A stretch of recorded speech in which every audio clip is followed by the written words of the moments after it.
So finally blog upload করছি আজকে মাটিটার। So আমি রিভিউ জানতে চেয়েছিল অনেকে। আমি রিভিউ দিচ্ছি। আমি মিক্সড রিভিউ দিব বিকজ আমার ভালো খারাপ দুটো নিয়ে। তো আমরা এন্ট্রি করলাম। করে ভিতরের ভিউটা দেখছো এত সুন্দর কি বলবো। আর এটা হচ্ছে তোমাদের লাঞ্চ, ব্রেকফাস্ট আর ডিনারের জন্য হচ্ছে এরিয়াটা এখানে বসে করতে হয়। এটা খুবই সুন্দর ছিল। একদমই নিরিবিলি। এরপর আমাদেরকে ব্রেকফাস্টে সার্ভ করা হয় সিঙ্গারা, তারপর হচ্ছে স্যান্ডউইচ এবং হচ্ছে কিনা তোমাদের মিন্ট লেমন।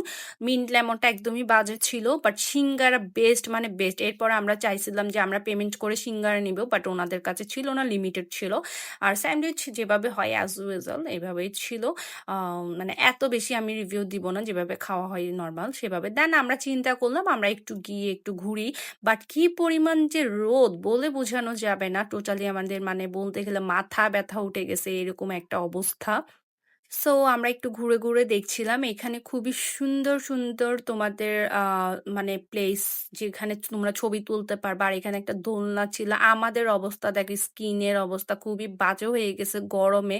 মানে আমি আর সাইফা পুরাই শেষ, আখি সহ অবস্থা পুরাই খারাপ হয়ে গেছিল। যে যেদিকে পারছে ওদিকে বসে যাচ্ছিলাম। আর একটা জামরুল গাছ দেখছি, জামরুল অনেকদিন পরে ওখান থেকে পেড়ে খেলাম। অনেক ভালো লাগছে। এরপরে যেটা হইলো, এরপরে আমরা এটা দেখলাম যে ফুল ফল ছেঁড়া নিষেধ ভাই, খাওয়ার পরে তাক আল্লাহ দেখছে, আল্লাহর নাম নিয়ে খাইছি।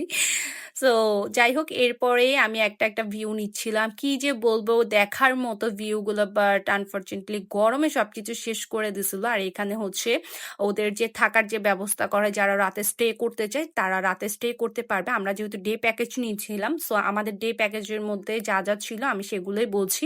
তারপর আমাদের লাঞ্চ সার্ভ করা হয়। এটা হচ্ছে 2টা বা 2:30টার মধ্যে তোমাদেরকে লাঞ্চ সার্ভ করে দিবে। এরপর লাঞ্চে ছিল তোমাদের সাদা ভাত, বেগুন ভর্তা, আলু ভর্তা, শুটকি ভর্তা, টমেটো ভর্তা, চিকেন, বিফ এগুলোই। বাট আমার কাছে শুধুমাত্র শুটকি ভর্তা ভালো লাগছে আর চিকেনটা ভালো লাগছে। আদার্স যেগুলো ছিল একদমই বাজে ছিল, একদমই বাজে। যাই হোক, এরপরে একটা আমাদেরকে দই সার্ভ করা হয় নাহার এগ রোড। এটা খুবই খুবই মজা ছিল। দেন আমরা চিন্তা করলাম একটু রিল্যাক্সিং এর জন্য একটু সুইমিং এ চলে যাই, কিছুক্ষণ পা ভিজালাম, যেহেতু আমরা ড্রেস নিয়ে যাই নাই এক্সট্রা। দেন ওদের যদি সুইমিং কস্টিউম তুমি আলাদা করে কিনতে চাও, সেক্ষেত্রে 800 টাকা পড়বে। আর 500 টাকা এক্সট্রা হচ্ছে সুইমিং এর জন্য দিতে হবে। দ্যাটস ওয়াই আমরা আর সুইমিং করলাম না। যাই হোক, এরপরে হচ্ছে আমার এখানে একটা এরিয়া খুবই ভালো লাগছে। আমি চিন্তা করলাম একটু ঘুরে ঘুরে দেখি, যেখানে জিপ লাইন বা এরকম অ্যাক্টিভিটিস আছে ওই সাইডে। ওখানে গিয়ে দেখলাম খুবই সুন্দর সুন্দর মুরগি দেখলাম, তারপর পাখি দেখলাম। এরপর হচ্ছে আমার খুবই জোস লাগছে, যেটা একটা সুন্দর ময়ূর দেখলাম। ময়ূরটা এত সুন্দর ছিল, মাসাল্লাহ মাসাল্লাহ।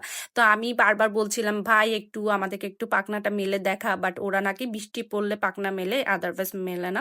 যাই হোক, এরপর বিদেশি একটা মুরগি দেখছি, যেখানে হচ্ছে কিনা তার চোখ, ঠোঁট এবং হচ্ছে আমি তার আওয়াজ শুনতে চাচ্ছিলাম। এই যে দেখতে পাচ্ছ, এখানে অ্যাক্টিভিটি যা যা আছে সব দেওয়া আছে, বাট আমরা গরমের জন্য নিতে পারি না। আর জিপ লাইনটা আমি ভয়ে নিই নাই। তারপর আর একটা সাইডে চলে আসছি। এই সাইডটাই যদি তুমি ছবি তুলো, এত সুন্দর আসবে, এত সুন্দর আসবে বলে বোঝানো যাবে না। এরপর তোমরা চাইলে ওখান থেকে এক্সট্রা ড্রাপ আর জুস এরকম সামথিং কিছু কিনে খেতে পারবা।